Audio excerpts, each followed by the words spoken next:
Hey everybody, it's Friday Morning Movie Reviews. I'm Louis Angel. I'm Nathan CK.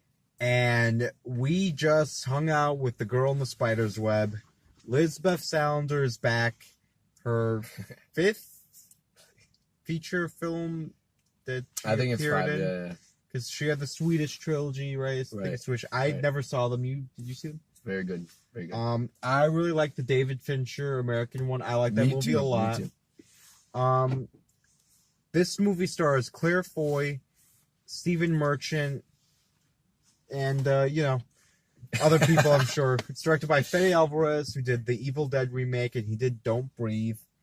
And, I felt like this was kind of a lifeless movie. It's the Spectre of Girl with a Dragon Tattoo movies that I've seen. Exactly. Where it's just, like, I remember watching Spectre, and it felt like everyone who was making that movie was just so bored, and they're just going through the motions, and that's exactly what this movie felt like to me. It felt like, yeah, we're moving from like really good set piece to set piece, but there's no life behind it at all. And I don't know if that's Claire Foy's fault. I think it's more Fede Alvarez. I just wasn't as invested, and I don't think this should have been a direct sequel to the David Fincher one, because it clearly is. Right.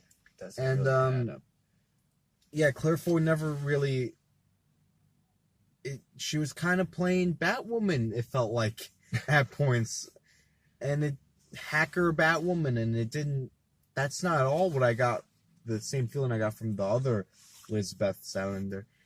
And the villain in the movie, I thought the story was just so predictable, and it was a lifeless movie for me. And pretty looking movie, good score, good cinematography, acted fine enough, but there was no oomph behind any of it. Right. And you take all those, same hits, same beats, and you make it pretty, and it looks, it's great, right? But then there's the life to the movie that's just not there. There's, certain actions that the character takes. It seems like they're just doing it just because, and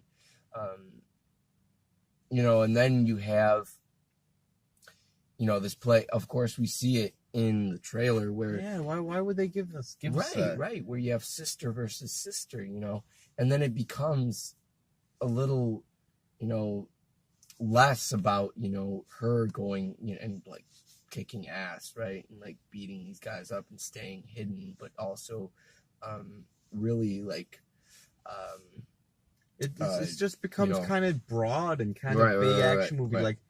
We want to destroy the world, Elizabeth. It's like, why reasons. Movie evil. It's like, and I will say that there's a car chase scene in here that's pretty great. Yeah. But the action, like the hand-to-hand action, like Elizabeth fights a couple guys at one point, and it's shot to shit. It looks awful. It looks like Fede Alvarez didn't know how to direct an action scene, because there's so many cuts, and you can't tell what's happening at all. Right. And this movie, I was looking forward to it, but it just left me cold. I'm still on that web. Still in the web, still hanging. Yeah. Claire Foy, stick to, Queen Elizabeth. I love that whole Netflix, but she definitely did good here. Definitely was a little out of her element, but okay, yeah. I feel a little bit like that. But still, like, it's nice to do something a little bit more interesting, but the story, I feel, needs to really be there. It feels like there was, for her, because she is a good actor. I'm sure she was really good in First Man, and it feels like there was so much going for it, but there's enough to like in this movie, I think, if you're like a hardcore Dragon Tattoo fan. But for me, it was just a drag for a lot of it to sit through. I'm gonna go 2.8 out of 5 for The Girl in the Spider's Web. 2.6, guys. Yeah. All right, guys, that's the review. Like, comment, subscribe.